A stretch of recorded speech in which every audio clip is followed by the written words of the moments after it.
Ada kisah yang lain Bapak Ibu sekalian, seorang budak, dinukil juga, dia sangat soleh. Karena solehnya, waktu lagi diperjualkan, belikan di pasar, maka ada seseorang orang soleh juga kaya beli dia. Lihat ini orang kelihatannya soleh.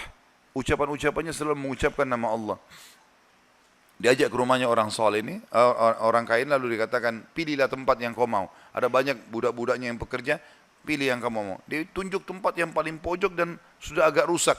Dia bilang ini saja. Kata tuannya, kenapa kau pilih tempat ini?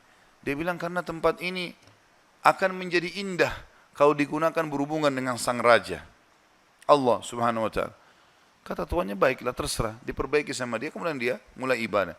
Tuannya satu malam merasa gelisah dia tidak bisa bergerak, ya, tidur maksudnya. Maka dia bilang, saya keluar, saya kontrol rumah, saya lewat di rumahnya atau di ruangannya budak gitu. Saya lihat atap rumahnya seperti terbuka dan ada cahaya yang masuk ke dalam. Malam hari, zaman dulu tidak ada penerangan lampu kayak kita. Maka dia bilang, saya intip di celah-celah dinding ruangan tersebut, saya temukan orang itu sedang sujud kepada Allah dan cahaya sedang turun di atas kepalanya. Maka saya dengarkan doanya dari malam sampai pagi. Dan selalu dia ucapkan, setiap dia minta hajat, lalu dia mengatakan, ya Allah, penutupan doanya, sesungguhnya kalau bukan karena haknya Tuanku sekarang ini, yang aku harus berikan, maka aku akan habiskan seluruh umurku ibadah kepadamu. Maka ini orang sampai menjelang subuh baru dia tinggalkan. Setelah didengarkan doa-doa yang indah dari budak ini, kemudian dia pulang ke rumah, ke kamar tidurnya. Istrinya tanya, kemana saja? Dia bilang ceritanya seperti ini. Istrinya awalnya tidak percaya. Dia bilang, baik, besok malam kita sama-sama ke sana. Besok malam diajak istrinya, dilihat. Terjadi hal yang sama. Cahaya yang terang, orangnya lagi sujud, dia ucapkan kalimat-kalimat doa yang mulia sama. Akhirnya mereka sepakat suami istri, kita bebasin aja budak ini. Ketuk pintunya menjelang subuh, kami sudah dengarkan doamu semalam, kami bebaskan kamu. Maka dia tiba-tiba mengangkat kepalanya ke langit, mengatakan, ya Allah, kalau seandainya setelah ibadahku yang aku kerjakan kepadamu ini mengganggu hubunganku denganmu, matikanlah aku. Tiba-tiba meninggal orang itu. Tiba-tiba meninggal. Tapi di sini saksi bahasan adalah bagaimana kedekatan seorang budak pun posisinya, dia seseorang yang sangat miskin, susah diperjualbelikan, tapi kedekatannya dengan Allah tidak mengganggu pekerjaannya, dan itu tidak penting bagi Allah subhanahu wa ta'ala. Seseorang harus tahu masalah ini. Kisah yang lain disebutkan, ada seseorang miskin, punya anak sekian, beberapa orang. Ini kisah-kisah salafus saleh dulu.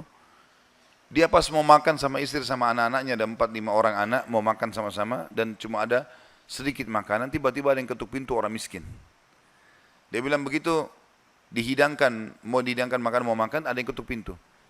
Saya suruh istri saya buka, dibuka pintu, ternyata ada orang miskin yang minta. Mereka miskin, ada orang miskin lagi minta.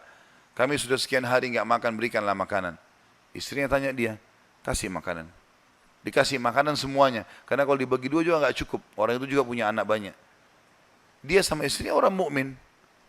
Perjalanan waktu beberapa saat selain kalau kita mungkin berapa jam, kelaparan semuanya. Anak-anak lapar, dia lapar, istrinya lapar. Tengah malam nih. Ya, kalau kita sekarang di awal malam, jam 12 malam gitu. Istrinya bilang, bagaimana? Anak-anak menangis semua kelaparan. Kita juga kelaparan semua. Dia bilang, baiklah, saya akan keluar, saya akan cari rezeki Allah. Nanti Allah akan kasih nanti. Dia bilang, orang ini cerita, dia bilang, saya keluar dari rumah, saya pergi ke masjid dekat rumah.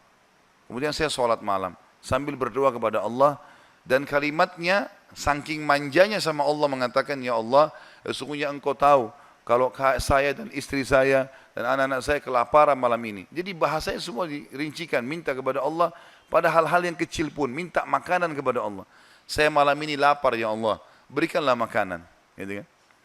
Dikatakan dalam kisah ini, ada seorang amir bisa kita katakan raja atau gubernur wilayah itu, sudah seminggu gelisah, mau bertobat kepada Allah. Sudah seminggu gelisah mau bertobat kepada Allah. Maka dia pun gelisah. Amir ini malam itu dia nggak bisa tidur. Dia keluar, dia ambil makanan terbaiknya, harta terbaiknya dari emas berkantong-kantong dibawa sama dia. Dia bilang, ya Allah, sebagai bentuk taubatku kepadamu, maka aku akan membagikan ini kepada orang yang membutuhkannya malam ini. Dan aku tidak akan memegang tali kekangan kuda ini, aku akan biarkan dia menuju ke arah yang manapun kau pandu. Maka kudanya pun jalan, hanya masuk ke dalam masjid yang ada orang susah tadi. Ini kisah nyata.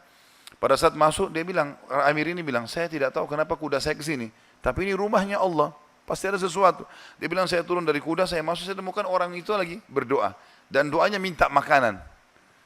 Maka saya pun berkata kepada orang tersebut setelah dia salam, saya sudah dengarkan doamu, dan saya salah satu hamba Allah, dia bilang, dan saya pemimpin amir ya, wilayah ini, saya niat taubat dan saya ingin memberikan ini, maka saya berikan kepadamu. Ambillah harta ini, uang ini cukup untuk dia menjadi orang kaya karena banyak sekali, dan makanan juga sudah cukup. Dan dia bilang, amir ini bilang, pemimpin ini bilang, kalau seandainya kau butuh apa-apa datang ke istana saya saja. Jawaban orang itu di depan raja tadi, pemimpin wilayah ini, dia bilang, kalaupun saya butuh, saya tidak akan datang kepada anda, tapi saya akan datang kepada Tuhan anda dan Tuhan saya, Allah yang telah membuat anda datang malam ini membawakan makanan. Coba kita bayangkan kalau kita di posisi orang ini, teman-teman sekalian. Kalau misalnya kita lagi punya hajat, kemudian ada satu orang yang kaya datang kepada kita. Kemudian dia menawarkan kepada kita solusi, misalnya kita terlilit utang, atau misalnya kita mau bayar rumah sakit, atau apa saja. Lalu datang orang mengatakan, baiklah saya akan bayarkan. Mungkin pikiran kita pendek sampai di situ. Kita akan mengatakan, baiklah. Apalagi dia bilang, pokoknya butuh apa saja datang ke saya. Ini nomor telepon saya. Saya yakin kita akan lupakan Allah itu. Kita akan ke orang itu. Ambil pelajaran dari orang soleh ini. Di depan orang itu dia mengatakan, saya tidak akan datang kepada anda, tapi saya akan datang kepada Allah, Tuhan anda dan Tuhan saya yang telah membuat anda datang membawa makanan malam ini.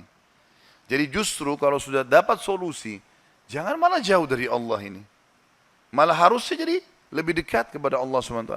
Allah mudahkan seorang dokter, resepnya bisa membuat kita sembuh, bukan karena resep dan dokter itu, tapi karena Allah SWT yang ingin itu. Gitu kan? Harusnya kita jadikan sebagai momen untuk lebih dekat lagi kepada Allah. Dan kita mengatakan, ya Allah, sebagaimana engkau mudahkan dokter ini menjadi penyebab aku sembuh, maka mudahkanlah setiap kali aku mengalami sakit misalnya, maka kesembuhan datang dari sisimu, bukan lagi dari dokter atau dari obat itu.